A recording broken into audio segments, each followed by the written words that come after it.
Bonjour à tous. Aujourd'hui, j'avais envie de vous parler de la patience.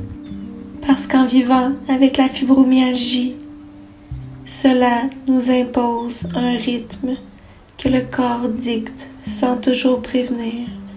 Et cela demande une patience immense avec soi-même, avec la douleur, avec la lenteur des jours, avec l'imprévu. Malgré que nous sommes au printemps, ça fait plusieurs jours que le froid est revenu. Ce n'est pas toujours facile. Ma première envie était de m'acheter un billet d'avion. Mais en y repensant, je n'avais clairement pas le budget pour y aller.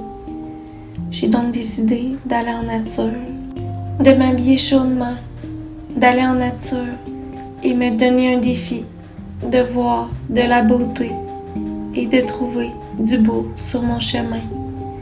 L'évolution de la nature m'a beaucoup apporté. Elle m'a fait réfléchir. La nature va à son rythme. Elle ne va pas trop vite. Elle va à son rythme. J'ai ensuite aperçu un cocon au loin. Je me suis approchée et j'ai vu plein de chenilles en transformation. C'était pour moi un autre rappel que la chenille, elle, attendait patiemment le bon moment dans son évolution pour devenir un papillon.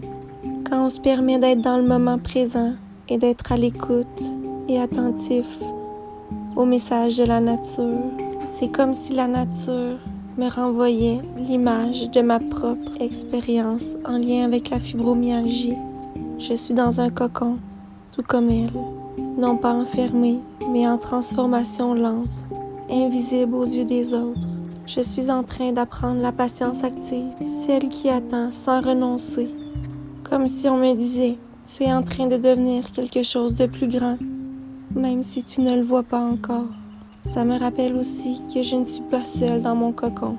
Et parfois, simplement accepter le stade dans lequel on est, sans se projeter vers l'après, c'est déjà une petite victoire en soi.